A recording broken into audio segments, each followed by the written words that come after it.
Hi, welcome to Ladies of Another View. I'm back and we are here for my hometown in Richardton, North Dakota.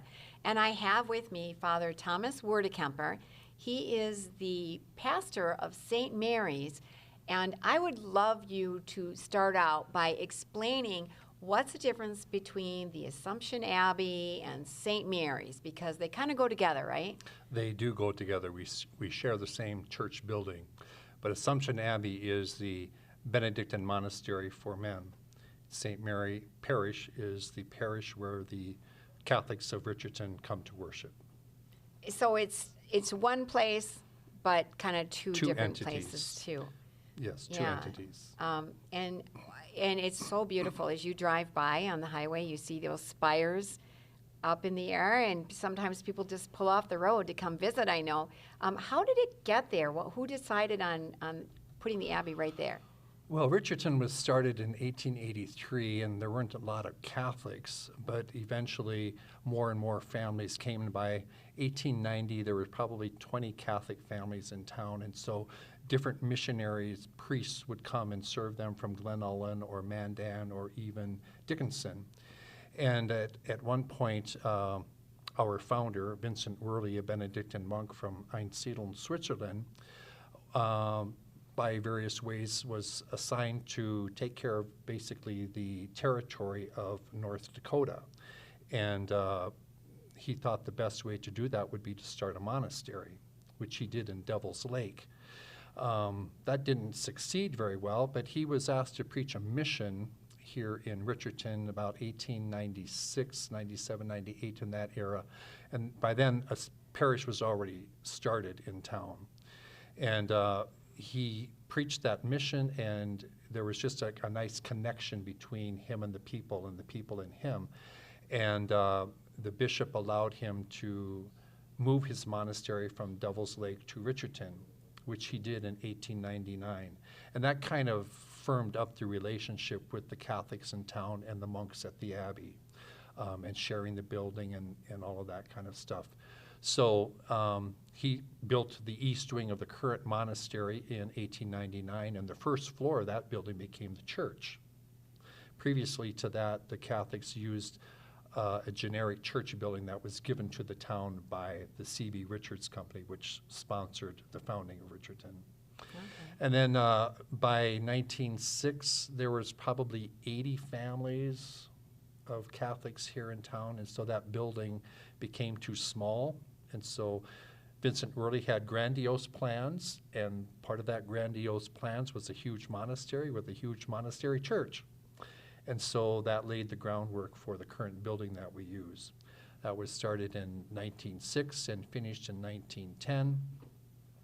And it is grandiose. We look at it today and think it's just like grandiose, but if we put ourselves back 100 years ago, where there weren't many trees and there weren't many homes, two-story homes, it was even more grandiose. But, you know, I think it was part of his vision to let people know this is God. God is bigger than we can imagine, and God needs a fitting home. And now generations have been able to enjoy it, and people pull off the highway, right? Absolutely. And come and visit, and it is grandiose. How much did it cost to build back in? What was the year it was built? Well, it was begun in 1906 and completely finished in 1910. And it cost about $150,000 at that time. Right, you can just get a regular home for that right now. A modest home. Yeah.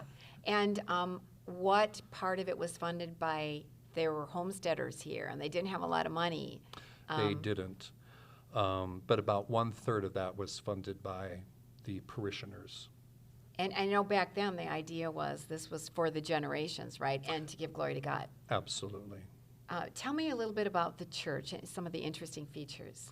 Well, we did a major renewal of the church starting in 2000 and did it in 3 phases, which cost a little bit more than $150,000. It cost about $3.2 million. Wow. We shut the building down for 14 months and pretty much gutted it and redid everything from the electrical, from floor to ceiling, insulated it for the first time. a lot of infrastructure was done, but a new floor donated by Hebron Brick Company, Okay. who made the brick for the exterior of the church back in 1908 to 1910. The pews were stripped and refinished by a company in Minot. So, but repainting was the biggest thing that people notice. There are 53 stained glass windows in the church that were cleaned and Yeah, because stained glass windows now, those are, I can't even imagine what it would cost. Probably priceless priceless. to have them done now. And there are some beautiful rose windows. Right. One in particular with the nativity, and you were going to tell me about that. Correct. The church is built in the shape of a cross, and so at the cross part, the arms, so to speak, are two large rose windows. One is the Nativity, the birth of Jesus, and the one opposite is the Pentecost, the coming of the Holy Spirit upon the apostles, with the message to go out and spread the good news. The windows were fashioned in Milwaukee, Wisconsin, and designed by a German artist out there. What one notices, I think, subconsciously, and what I try to point out when I give a tour, is that the saints that are portrayed in the windows on the floor level, if you look at what's behind the saints, it's the prairies. And I think the message there is, even though these people perhaps lived an exemplary life, they're not removed from us. They're not up in the heavens, in the clouds, in the sky. They are on the prairies with us. And so I give credit to that artist for taking that into account. It's a very simple lesson for us, but it's a very real lesson that we are on earth to become saints, to become holy. And so by portraying them right here on the prairies of North Dakota, I think that's a good message. Sometimes, when the sermon might be a little boring in church, they can perhaps look around at the windows and get a lesson from that, perhaps. You cannot be bored in St. Mary's Church, for sure. And there's angels up above, too, on the ceiling, too. Yeah. So where would somebody go to find out more about the Richardton Abbey? Just real quick. Well, we do have a website. Okay. That can be found easily, or they're like anybody else. Right, you can go to the Richardton, or Assumption Abbey, it's called, right? AssumptionAbbey.com. But many people, like you mentioned before, we saw these towers from the interstate, and we thought we'd come and see what it looks like and see what it is. And definitely make that turn, definitely come to Richardton and take a look. So thank you, Father Thomas, for joining us. And we're going to be right back after this with Ladies of Another View, my hometown, coming to you from Dakota Community Bank in Richardton.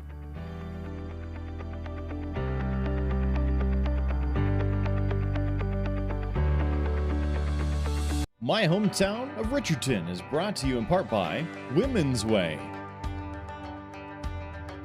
Lenny's Repair, Susie's Stash. Hi, I'm Kirsty Hintz. I'm an RN at Bismarck-Burley Public Health, and I'm a local coordinator for the Women's Way program of North Dakota. Women's Way is a program that offers breast and cervical cancer screenings to eligible women in North Dakota. I love that I get to help women every day and really make it easy for them to get these screenings that really could save their lives. Getting screened is a great way for you to take care of yourself and be there for your family and those you love. We are rewriting Hollywood's script for our kids. I'm pop culture expert Tina Griffin, and as a former Hollywood actress, I'm giving you a behind-the-scenes look at how today's entertainment is eroding the foundational development of America's youth and how to safely navigate this pop culture chaos. Knowledge is power. Parents want solutions. It's time to get the power back in your hands and reclaim the right to decide who and what should influence your kids. Weekdays at 2 p.m. Central Time on Beck TV. Now you can have the personalized forecast at your fingertips when you need it. Beck's exclusive Weather Insight is information tailored to you. Radar, weather alerts, forecasts, and videos. Download the free Weather on Beck News app. Search your app store now. If you don't know what's going on in education in this country, then you don't know what's going to happen to the future of this country. It's important.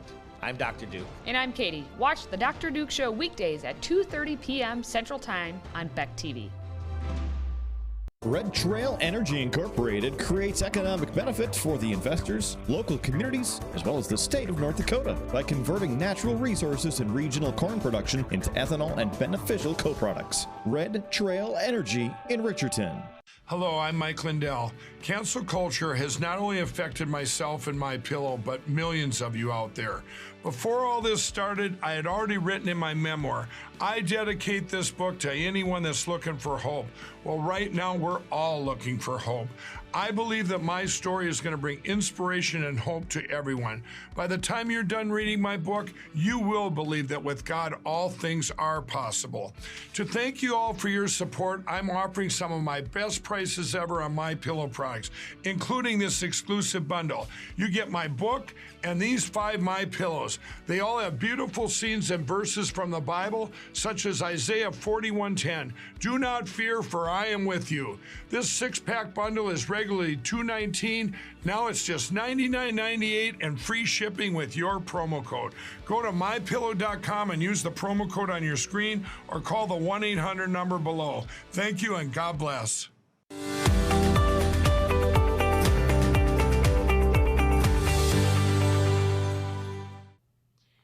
Hi, welcome back with Ladies of Another View on Beck in my hometown, coming to you from Richardton in the Dakota Community Bank, giving us this nice space. And welcome to the show, Susie. Thank you.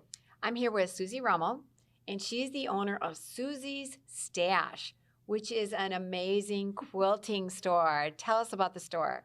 Well, it's a quilt shop. We have a lot of fabric, a lot of kits, lots of mostly cotton fabric. We also have minky and double gauze.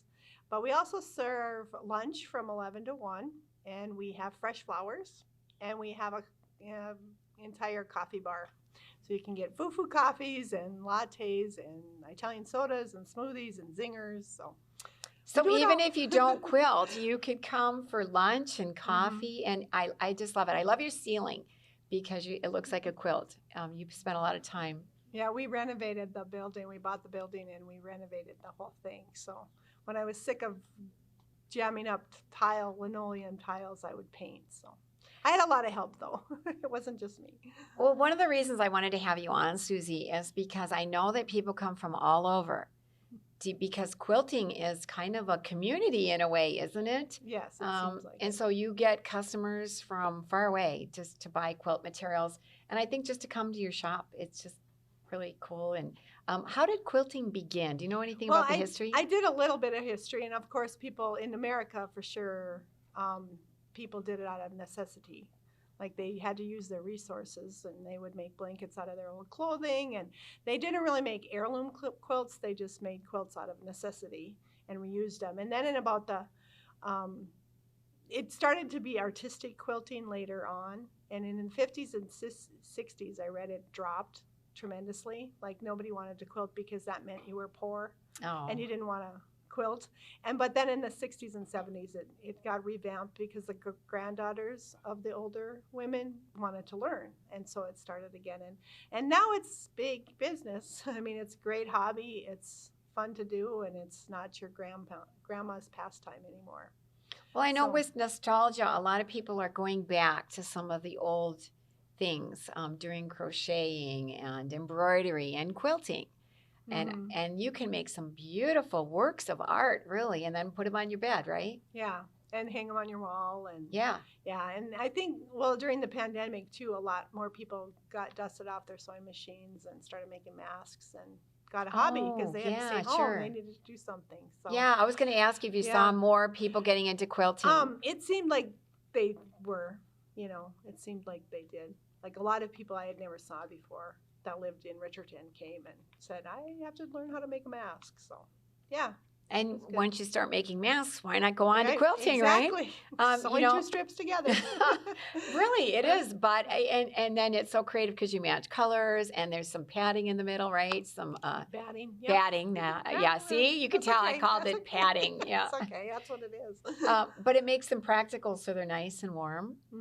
If somebody wanted to get into quilting, especially after seeing this segment and seeing some of the beautiful quilts, How would you begin if you've never done it before? I would say take a class, or else find a friend who does, or that's the easiest way. That's how I started. I have 7 sisters, and they all quilt, and I was the only one me and another sister never quilted. And I just had visions of us getting together when we were old, and I would be in the corner doing nothing while they were having fun. So I went and bought a sewing machine and started quilting. So I was one of the last to dive in, but that's the only reason I got started. Well, you must have overcompensated because now you own a quilting shop. Well, that's why I named my store the Stash, because I wanted a bigger stash than my sisters. So now I have one. So no, that's not really why, but yeah, kind of it is. Do you offer classes? Yeah, we offer classes. They're all on my website. I have a website, and it's just susiestash.com. And you have a Facebook page, and too. I have a Facebook page, so you can find me. But spell my name right, though, S-U-Z-Y. Okay, there you go, yeah. But, yeah, so we offer classes, and we'll try and help you if you come in, and it is pretty easy if you're not real fussy. One thing that surprised me that I think is really cool is you have retreats. Mm-hmm. Quilting retreats. What happens at a retreat? So at mine, everybody has them, and like the Assumption Abbey has a lot of them, and the monastery used to have some, but I have mine at Wicks Lodge. It's a company she's a doll to work with. They have a lodge 3 miles south of Richardton, and women just get together all weekend and sew all weekend, and we eat and laugh and sew and make projects, and you just learn.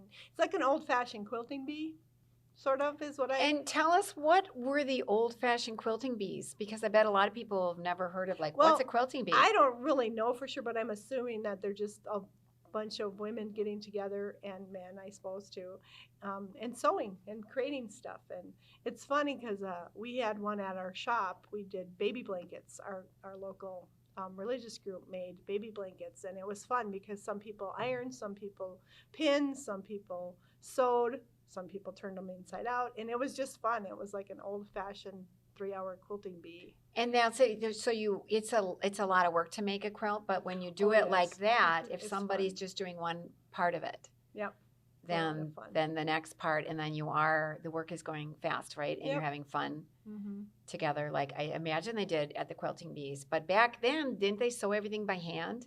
I think so. I'm not really sure either. I'm assuming so, but I know they used to have old mechanical trundle machines. Yeah, you push with a pedal. But maybe a lot of it's sewing by hand. Probably. And do some people actually sell these too, right? Oh yeah, we actually have a lot of quilts for sale in our shop, and a lot of homemade items that we sell in our shop. And I think lots of people sell them, but most people just do it as a hobby because you could never get paid enough for what a quilt is worth. So it's a labor of love, right? Sure. So you're not going to get rich quick. Right. We have over 2,500 bolts of fabric in our store, so it's not like we're a small town shop, but we have a lot to offer. So we're very proud of our shop, I guess. Yeah, it is. I mean, and I love it because you can have coffee, have a sandwich. I know you're having Nephilis soup. I overheard you saying to somebody. So it really is a time when you can come with your friends or come by yourself because you're so friendly. Oh, thank you. You make everybody feel welcome. It is fun. People will come and just spend a few hours there. Like they'll come and have lunch, and then they'll shop, and then they'll have an afternoon coffee, and we like it. So, well, especially with these retreats, there really is a quilting community, right? Yeah, where there people is, are sure. connected, and they just through sharing that hobby together, you also develop friendships. And this is a great town to have a shop in. I know it's my hometown in Richardton, and we have a lot to offer. Yeah, it is. It's been. Except we need a cafe. If anybody wants to open a cafe. Well, in the meantime, you got Susie's we do for lunch. You can come for lunch. So thank you so much for joining us. Okay, thank you. It's been fun, and we're going to be right back after this with Ladies of Another View, coming to you from Richardton, from my hometown.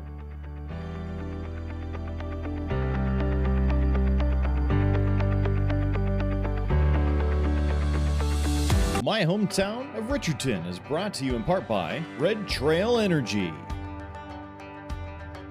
Richardton Clinic, part of Jacobson Memorial Hospital, Amber Waves Incorporated.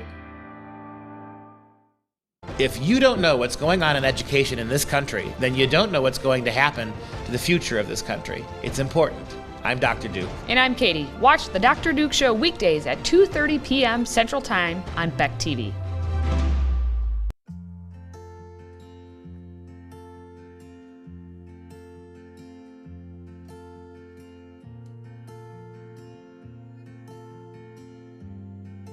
For women who give their all for others every day, it's easy for self-care to get lost in the shuffle. Regular breast cancer screenings save lives. Take care of your loved ones by taking care of your health. Talk to your healthcare provider about a breast cancer screening today. Welcome to No Apologies, your after-hours oasis of sanity. God, your ego is so tiny and fragile. I'm Rick Becker. And I'm Lori Hins. Make no mistake, folks, we lost. Again, we lost the war in Afghanistan. Dynamic. There's nothing wrong with rattling the cages of the old guard. Your retreat begins at 9 Central on Beck News and online at beck.news.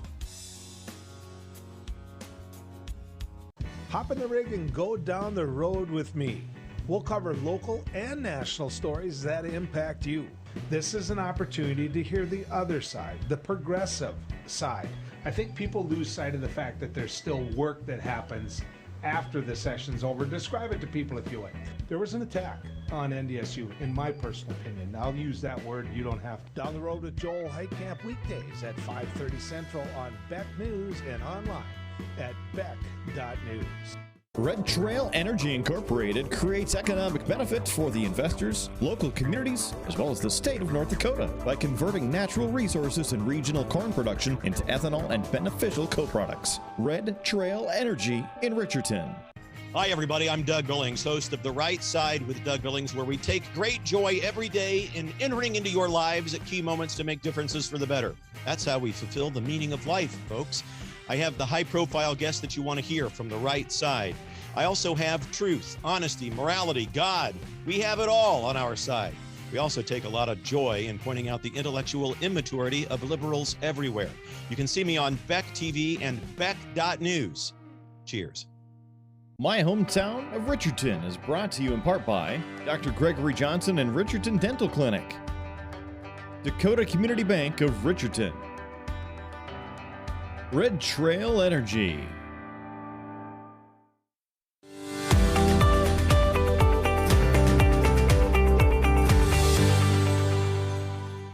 Welcome back to Ladies of Another View, the My Hometown segment in Richardton, North Dakota. And I am here with Dustin Willett, who is the Chief Operating Officer with Red Trail Energy. Welcome and thanks for coming. Yes, thank you for having us. Tell us, what does Red Trail Energy do? Red Trail Energy is an ethanol plant based here in Richardton. We grind 23 million bushels of corn, which about 6 million of that has come to us right here from western North Dakota. That 23 million bushels of corn produces 64 million gallons of ethanol. A lot of it is shipped out on unit trains here. We do ship 96 cars of ethanol about every 30 days. And off that, we also produce a byproduct of DDGs and modified distillers grain, which goes to feed roughly 233,000 head of cattle every year. Wow, so I didn't know that. I thought, well, the corn is going into ethanol, so it's not feeding cattle, but it actually is doing both, right? Yes, absolutely. Okay. On a bushel of corn weighs about 56 pounds, and out of that bushel of corn, you get three processes. You get a third of it goes into ethanol, a third of it goes back into cattle feed after we remove the starch, and a third of it is CO2, which in a traditional ethanol plant is emitted out your scrubber once it's cleaned to the atmosphere. How did ethanol even come into being? Like when I grew up, you didn't put corn products in your gas, but how did this come about? It was a way back in the 80s to figure out a way to keep our fuel in America. It's another American process that was a way to keep us sustainable independently and not have to require as much oil to produce our fuel. Can you tell me a little bit about the process? Like how does corn become fuel? Yeah, we take corn, we take it in, we take it, like I say, all of it comes in through trucks, 6 million of it from here in western North Dakota.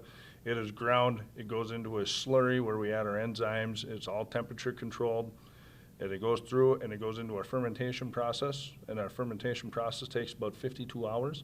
and from there it's producing ethanol the entire time. And once it goes through there, it goes out into our evaporation system where we start evaporating out the water, evaporate out the water from the ethanol and the ethanol from the solids, and the solids goes down one stream, the ethanol goes out to our tank farm, which gets loaded into a tanker car, which winds up at a gas station and winds up in your car. And what percent stays in North Dakota, would you say? Of the ethanol? Right. About 10% of the ethanol stays in North Dakota. Okay. About 75% of the feed actually stays in between North Dakota and Montana. Okay, but 90% of the fuel then goes Yeah, beyond. it goes out. We supply a lot out to the Portland, Oregon area, a Okay. lot into the Washington area as well. If you fill your vehicle in Portland, Oregon, you're most likely filling with ethanol from right here in Richardton, North Dakota. Wow, interesting. I have family out there, so I'll let them know. Absolutely. I'll let them know it when they go to the gas up, they're getting something from North Dakota.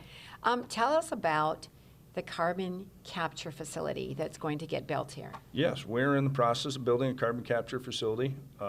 It will be the second one ever in the United States, first one that will be done entirely by an ethanol plant.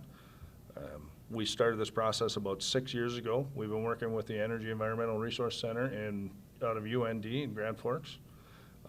When we started this process, we went through and we did a seismic survey to make sure we had the geology here, because geology is critical. What we learned with that geology is Richardton has amazing geology. What we're going to do is we're going to build a facility to capture the CO2, compress it, and put it down in a geology formation 6,400 feet right below the Red Trail Energy facility.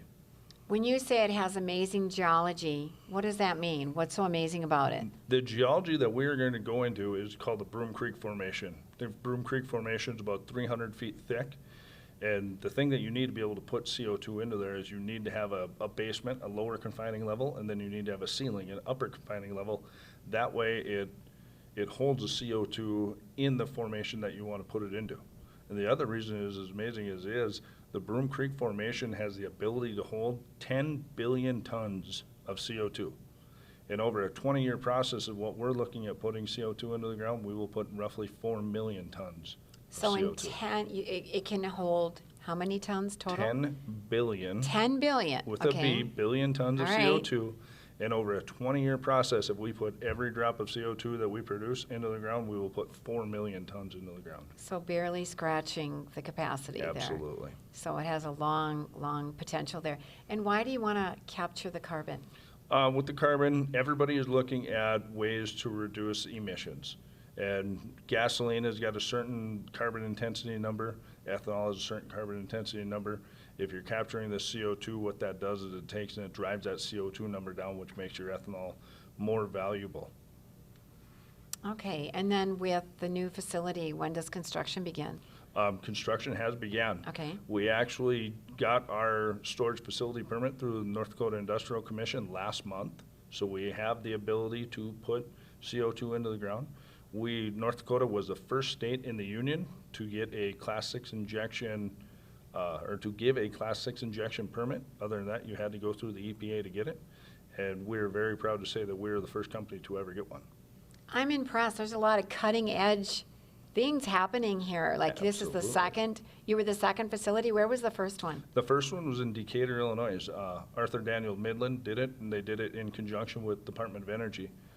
Department of Energy supplied a lot of funding to them. This one here is done solely independently through Red Trail Energy, of course. Why is North Dakota so sophisticated? Because a lot of times we think, oh yeah, we're just a simple prairie state, but you're doing cutting edge stuff out here. Where's that knowledge and information coming from? Well, it's a lot of research. We've done a lot of research independently at Red Trail. The ERC, again, out of Grand Forks, has been immensely helpful with us in this process. And it's just not, we're just not going to sit down and wait for something else to happen. We want to be on the cutting edge to make things happen. It sounds also that you're giving back to the community. You're making the state a better place. You know, you're not taking out, but you're bringing in. Yes, and before this, we had, our economic impact of Red Trail Energy was roughly $350 million.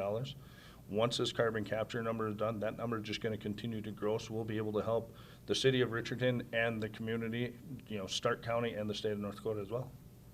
Wow, that's impressive. What would somebody need to do to find out more? Like either reading about Red Trail or about ethanol? What would you recommend? Go on our website. Our website has got a plethora of knowledge. Go on our website, redtrailenergyllc.com. There's all kinds of information on there. My phone number's on there as well. People can feel free to reach out to me anytime. Yeah, this is fascinating. I've learned so much. I never thought much about it. You know, you just see it at the gas pump, but it's nice to know how much it's contributing to North Dakota. Absolutely. And Richardton, too. So. Very much. Well, thank you, Dustin, for joining us today, and we're going to be right back with Ladies of Another View on Beck, the My Hometown segment, coming to you from Dakota Community Bank in Richardton.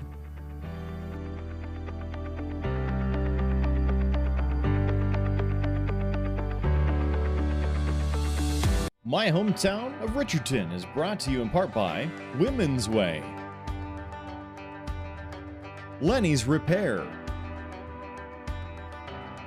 Susie's Stash. Red Trail Energy Incorporated creates economic benefit for the investors, local communities, as well as the state of North Dakota by converting natural resources and regional corn production into ethanol and beneficial co-products. Red Trail Energy in Richardton.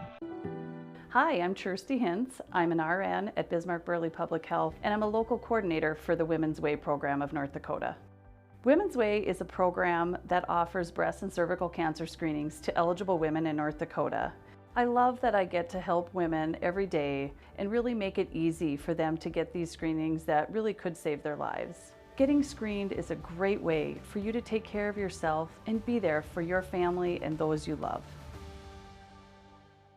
Hello, I'm Mike Lindell. Cancel culture has not only affected myself and my pillow, but millions of you out there. Before all this started, I had already written in my memoir, I dedicate this book to anyone that's looking for hope.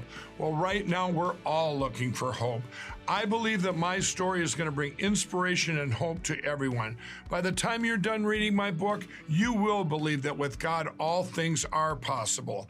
To thank you all for your support, I'm offering some of my best prices ever on my pillow products, including this exclusive bundle. You get my book and these 5 My Pillows. They all have beautiful scenes and verses from the Bible, such as Isaiah 41:10. Do not fear, for I am with you. This 6-pack bundle is regularly $219. Now it's just $99.98 and free shipping with your promo code.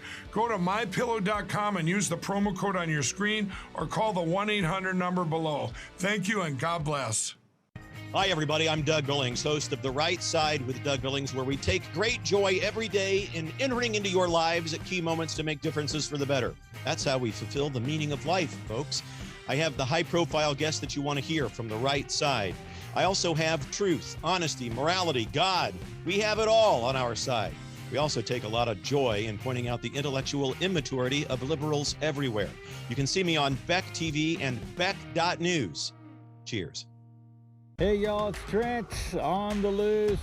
I'm a 6th generation farmer, husband, patriot, father. And as much as I'd love to just sit here under this shade tree and celebrate my own place on my front porch, truth of the matter is that people don't know who, where, and how is producing their food.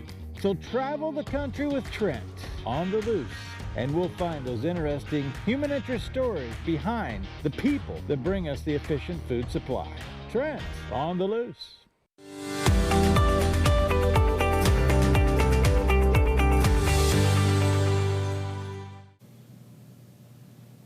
Hi, and welcome back to Ladies of Another View, the My Hometown segment, coming to you from Richardton, North Dakota at the Dakota Community Bank and Trust.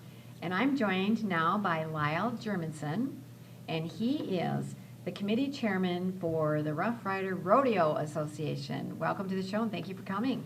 Thank you for having me. Yes, the Rough Rider Rodeo is a rodeo event that the Richardton Saddle Club puts on, along with several other events. We also have an association rodeo and a junior high rodeo that we have at this time. Let's talk about the Saddle Club for a minute, because if people that aren't into rodeo, they might wonder, what's a Saddle Club about? Well, the Saddle Club kind of started back in the late 50s. And there was a gentleman that, well, there was 3-4 gentlemen that got together and kind of got the ball rolling, and with the ranchers and the businessmen in town, and they wanted to have something some activity going on, and it got started, I guess, originated in 1959. So this is our 62nd year, and it just took off from there. They built an arena, and everything kind of went from there. And does the Saddle Club then help organize the rodeo? Yes, yes, Okay. they are in charge of the rodeo. And, you know, in the 60s and the 70s, they started what was an association rodeo, and that included Richardton, Glen Ullin, Elmont, and Elgin then. Nowadays, it's Richardton, Hebron, Glen Ullin, and New Salem. Okay. But that was kind of family-oriented.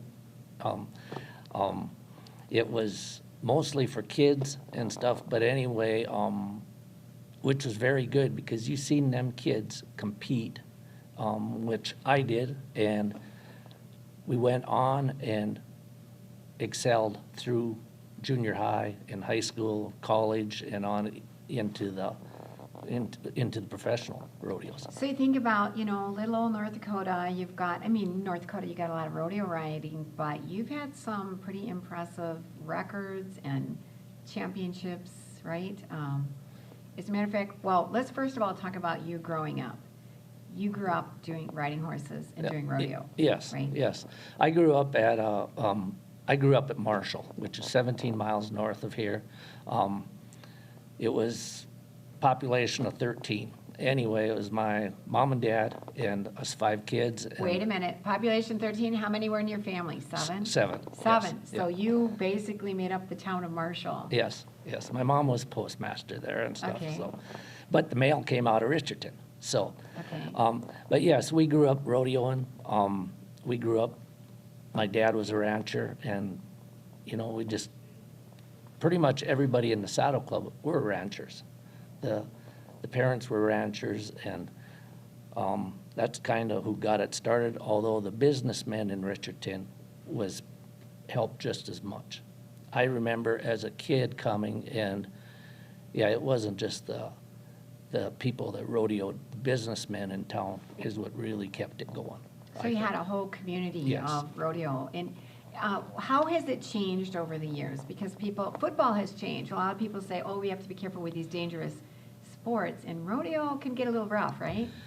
Yes, it can, but you know, I think nowadays as far as for the kids, you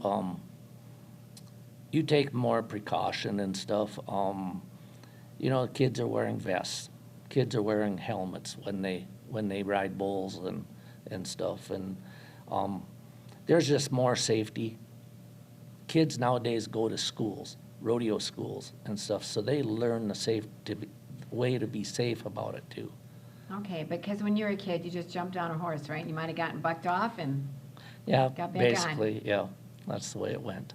on. Your brother won. I know your whole family and so many people from this area have won titles, but tell me about your brother was a 4-time champion, Brad? Yes, Brad World done champion. Brad done very well. I mean, you know, he started with the association rodeos, and there were so many people that started there and went on. Brad done well at the association rodeos, the junior high rodeos that we went to. High school, he done well. He was a national intercollegiate champion, and then he was a world champion saddle bronc rider 4 times. How do you become a world champion? Like, where are you competing? Are you going to different rodeos and competing against others? Brad, when he was competing, then he was going all over the United States and Canada. Pretty impressive, yeah. So, But we've had numerous champions in high school and national champion in college. I think back in the late 70s, the Richardton school here, you know, in the Saddle Club, there's kids from Richardton, Taylor, Hebron, Halliday. I'm sure I'm going to miss some, but anyway, but I think back in the 70s, late 70s and stuff, there was a group of kids from Richardton that were just outstanding, not just 1 or 2. There was 10 to 15 of them that were very, very good. I saw some photographs too from some of the rodeos, and I see there's some family events like goat tail tying. Tell me what that's about. Okay, goat tying, or goat tail tying is for the young kids that aren't big enough to basically throw the goat, and they just ride down, get off their horse, and they tie a ribbon around the goat's tail. Okay. And then the goat tying, they run down and they flank the goat, and they tie 3 legs together. All right, so they kind of start out with just tying a little ribbon on the tail, and then they go up to tying it, and then they move up to what? Cattle and horses and. Yes, that's right. Yeah, so I imagine that can get a little challenging. Are there any kind of age requirements, or is once a kid's ready, can they just go into it? Yeah, usually they have 5 to 9 or whatever. Or they got a novice division, a junior division, a senior division, and an open division at them association rodeos. Yeah. What I love is it sounds like it goes through the generations, right? Yes. You know, from your grandfather to your dad, and now the next generation, and even when your kids are grown, you stick with it, right? Yes. You know, I think back when it first started, there was the Houck, the Dresslers, the Neidharts, the Rixons, I know I'm going to leave somebody out, the Butterfields, the Bowmans, Neidharts, Germansons. Anyway, but as it goes on, every 20 years, the name is still there. It's just a different group of kids. Yeah, that is so cool. Yeah, to have that connection through the generations. And I just think rodeo, we're kind of nostalgic. So I bet a lot of people come from outside the area. Oh, yeah. Just to go to the rodeo and be a part of it that way. Yeah. It's a big family deal. Yeah. Well, thank you so much, Lyle, for joining us. And we're going to be right back, coming to you from Richardton, my hometown, with Ladies of Another View on Beck. Perfect. Thank you. My hometown of Richardton is brought to you in part by Red Trail Energy. Richardton Clinic, part of Jacobson Memorial Hospital. Amber Waves Incorporated. Hop in the rig and go down the road with me. We'll cover local and national stories that impact you. This is an opportunity to hear the other side, the progressive side. I think people lose sight of the fact that there's still work that happens after the session's over. Describe it to people if you would. There was an attack on NDSU, in my personal opinion. I'll use that word, you don't have to. Down the Road with Joel Heitkamp weekdays at 5:30 Central on Beck News and online at beck.news.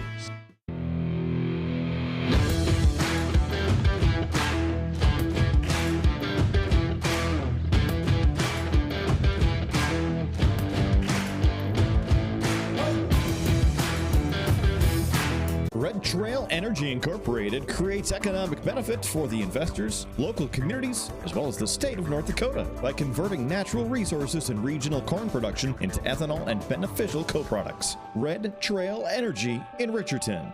Parents, listen up. Here's what your kids are being taught in public school, that there's no difference at all between boys and girls, that every white person is racist, and so is math. Supporting Black Lives Matter and social justice is more important than reading and writing, and thanks to Joe Biden, teachers unions just got tens of billions of dollars in COVID cash to push all this in front of your kids. That's right, and we want to make sure you not only stay informed, but have the tools to fight back. So watch the Dr. Duke Show weekdays at 2:30 p.m. Central Time on Beck TV.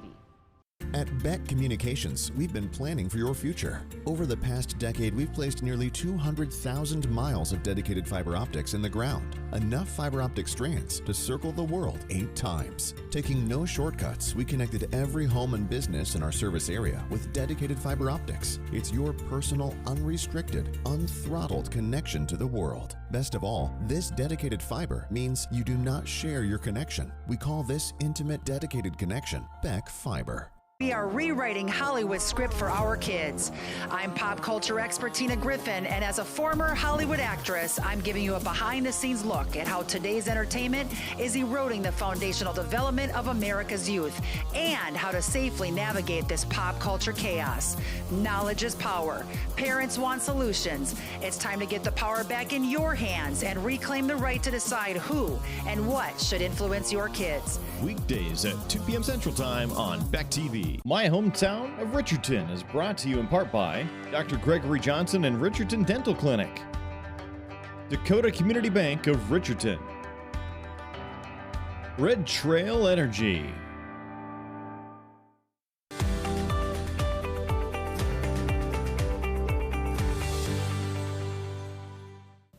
Welcome back to Ladies of Another View. I'm back, and we're here with the My Hometown in Richardton, North Dakota at the Dakota Community Bank and Trust. And I'm joined with Deal Georgery, who is the Director of Camp Recreation. So you're probably all wondering, what is Camp Recreation? Let us know. Sure. So Camp Recreation was founded in 1975 by 3 individuals that had a vision. Sister Marja Renner, Brother B.D. Baldry, and Sam McQuaid Sr. Really wanted to enhance the opportunities with individuals with intellectual and developmental disabilities. So they created a summer program, camp, that historically has ran the first 2 weeks in June each year. And they first hosted it at the Assumption Abbey for a number of years. And then in the early 90s, we moved it to the Richardton Taylor Public School.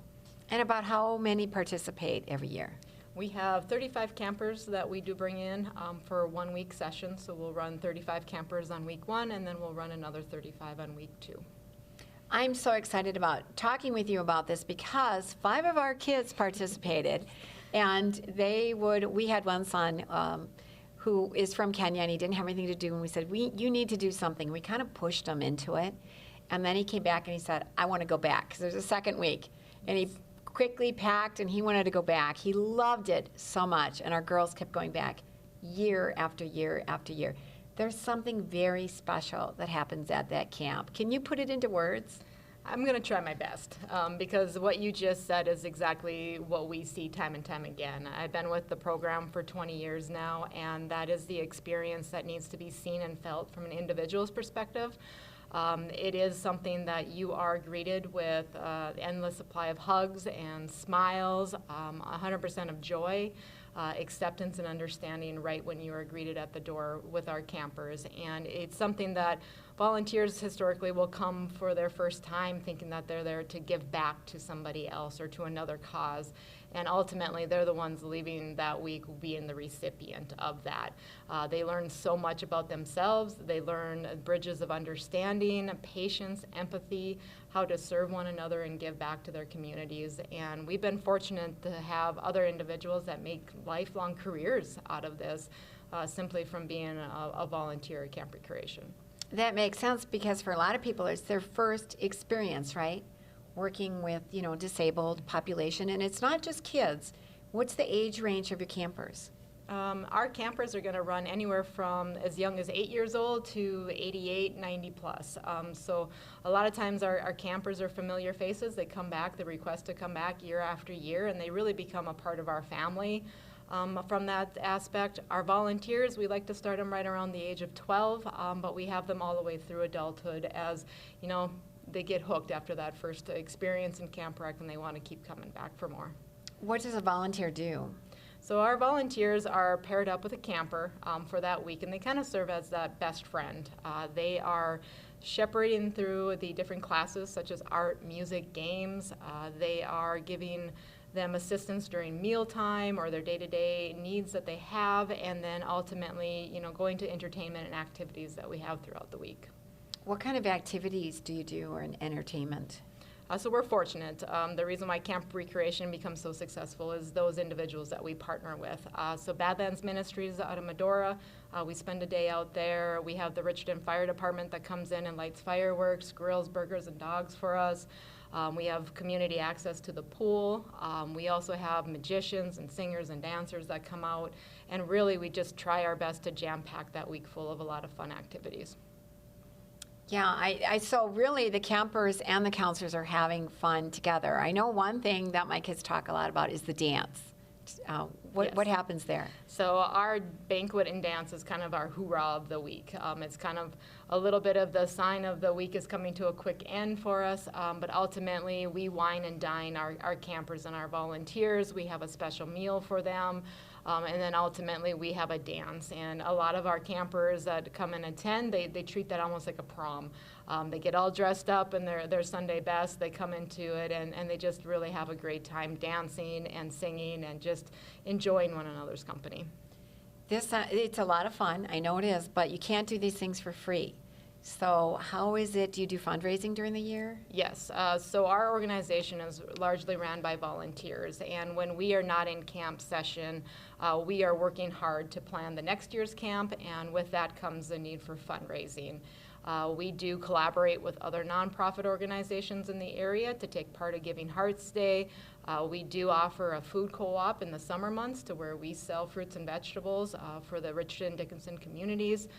We are taking part in the Sam McQuaid softball tournament in Bismarck each year, and then ultimately we really do rely on those donations from businesses and other private donations that come in over the course of the year.